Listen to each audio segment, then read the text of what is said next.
There's this certain person out there that you simply cannot get along with. Past arguments have put up a 10-foot high barrier between you, and there doesn't seem any way over, under, or around that wall of hatred. Is there any fix at all for the kinds of simmering dysfunction we often experience with others? It's hard to imagine this person being angry or having a temper tantrum, but President Jimmy Carter admits that he has often struggled with feelings of ongoing resentment. Unfortunately, the person he's occasionally had an extended Cold War with has been named Rosalynn Carter. Back in 1987, he and his wife decided to co-author a book which they entitled Everything to Gain. It was about the 1980 election loss to Ronald Reagan and their subsequent move back to Plains, Georgia. Now, unfortunately, the main thing he and she both gained was some extra blood pressure from disagreeing on how to write this stupid book. 97% of the time, they were in perfect agreement. But on the other 3%, well, they almost were ready to come to blows. That's right, they didn't see eye to eye, and no amount of discussion could resolve their disputes. Fortunately, the Secret Service was there to keep them from killing each other. But this was shaping up as a Carter catastrophe, the likes of which it was going to take the United Nations to resolve. Finally, the editor stepped in and said, "Look, in the places where you just can't agree, mark the paragraphs. We'll put it right in the book, a J for yours, Mr. President, and for parts of your wife writing it, we'll put an R there in the margin." And the compromise actually worked. It's the classic case of agree to disagree, and harmony prevailed. Still, President Carter admits in his book, Living Faith, that there were, on a number of occasions, long, silent periods of resentment between them. Hurt feelings and sulking. And dare we say it in regards to the 39th President of the United States of America? Pouting? After all, he and his wife are as human as the rest of us. And yet, this Christian man, who isn't just a world leader, but also a Sunday school teacher, a born-again Baptist, realized that something needed to change in his own heart. And he confessed before the entire world, "Rosalynn and I are both strong-willed and frequently have disagreements, some of them lasting for several days. It is difficult for either of us to admit being at fault. Recently, after a particular disturbing argument, I decided that we should never let another day end with us angry at each other. I went to my wood shop and cut out a thin sheet of walnut, a little smaller than a bank check. I then carved on it, each evening forever, 'This is good for an apology,' or forgiveness, as you desire. Jimmy." Is that a tremendous gift?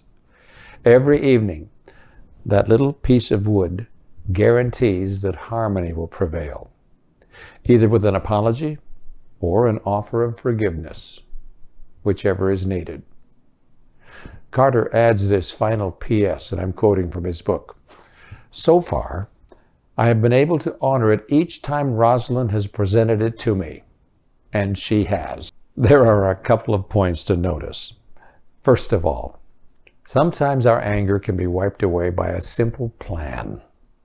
A small irritant can be erased by just putting a fix in place. Those initials by the prickly paragraphs, that took care of it. A despairing mom once wrote to a parenting specialist, beside herself over the fact that her little kid spilled the milk day after day, meal after meal.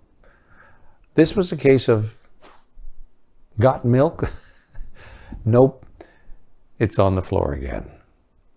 And the child guidance expert countered with, Why don't you just move that glass of milk farther away from the edge of the table? Oh, never thought of that. Problem solved. And many of the things that cause our resentment are just that easy.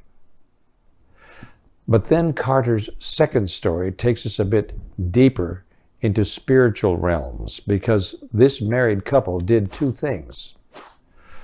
First of all, they were willing to discuss the dilemma. He acknowledged the pain these periods of emotional separation were causing. He admitted the wrongness of sulking, of harbored anger. So that's one key, being willing to talk about it. And then Jimmy Carter simply rose above his feelings and his emotions. Every night he pledged, I'm willing to confess if I've been wrong. I'm willing to forgive if you've been wrong. But never again are we going to go to bed mad. President and Mrs. Carter pledged that because of their love and according to their faith, they simply would forgive every place, every time, under every conceivable and unforeseen circumstance. That was part of being a married Christian couple. That was obedience, no matter how they felt, or if they were still convinced of the rightness of their cause, they would obey Ephesians chapter 4, verse 26, the Bible verse about not letting the sun go down while you're still mad. Sometimes if we're looking for just a straightforward plan to end anger, it comes down to the most basic thing, an apology. In his book, Field of Hope, Brett Butler describes what it was like to play with Andre Thornton, one of the great Christian ball players of all time. Butler, also a Christian, considered Thornton to be a giant as a man of God. Players would be sitting around their beer cans and their R-rated stories in the locker room and their expletive-laced insults, and then Thornton would walk into the room. Instantly, things would quiet down. Even the wildest partying guy knew that Thornton was a Christian gentleman, and he had the home run muscle and RBI stats to back it all up. In this little anecdote, though, Butler lost his cool once on the team plane when he spilled a Coke all over himself. And Thornton, not in his usual character, made the tiniest teasing remark. No big deal. But somehow, Brett Butler, Christian that he was, lost his cool, shouted at Thornton to shut up and added a couple of blank blanks. And the whole plane just cracked up. Butler said a bad word. Butler said a bad word. Which, with Brett also trying to be a Christian, was a big headline. Guys were high-fiving themselves with delight over this very public sin. Well, obviously, Butler felt terrible about the whole thing. It ate at him all that night. And the next day, he was determined to tell Andre Thornton how sorry he was. Well, lo and behold, before he could get a single word out, Thornton came to him. Brett, I'm sorry, he said. And Butler couldn't believe it. You're sorry? What are you talking about? I'm the one who lost it. No, Thornton told him. If I hadn't provoked you, you wouldn't have said what you said. It's all my fault. Brett Butler, thinking about it later, was just awestruck with this man's humility. He knew he was in the wrong. And yet this other ball player was taking the blame on himself, accepting it, seeking forgiveness so that there wouldn't be even one shred of this kind of resentment, which can destroy a Christian's witness. These two ball players might have just stumbled onto something regarding this issue of anger and resentment. They moved beyond anger for one simple reason. Their Christian faith required it. In a sense, they didn't have any other option. Christians must forgive. Christians must reconcile. In What's So Amazing About Grace, Philip Yancey shares yet another story along these lines. Walter Wink tells of two peacemakers who visited a group of Polish Christians 10 years after the end of World War II.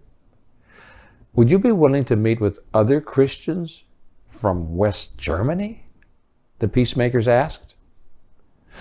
They want to ask forgiveness for what Germany did to Poland during the war and to begin to build a new friendship. Wow. At first, there was silence. Then one Pole spoke up. What you are asking is impossible. Each stone of Warsaw is soaked in Polish blood. We cannot forgive. Over and over, this question threads its way through the topic of grudges. Are some sins just too big to forgive? Well, here's the rest of the story. Before the group parted, however, they said the Lord's Prayer together. When they reached the words, "Forgive us our sins as we forgive," everyone stopped praying. Tension swelled in the room. The Pole who had spoken so vehemently said, "I must say yes to you. I could no more pray the Our Father. I could no longer call myself a Christian if I refused to forgive. Humanly speaking, I cannot do it. But God will give us His strength." And then Yancey adds, 18 months later, the Polish and West German Christians met together in Vienna, establishing friendships that continue to this day. That's where the Christian faith takes us. Oh, there are methods and systems. We might carve out our little pledge on a little piece of wood, or just move the glass of milk. These days, you can email an apology if you're not ready for a face-to-face. But the person who puts his faith in God is armed with the knowledge that everything God commands, He also provides for. Philippians 4, verse 13. I can do all things through Christ who strengthens me. Benedictine monks, Yancey writes, have this ritual that helps them through the seemingly impossibility of this. People with issues to resolve and pent-up anger to release gather together to share and pray. And then, even though it seems hard, they all put their hands into a large crystal bowl filled with water, still mentally holding on to that grievance, that pain.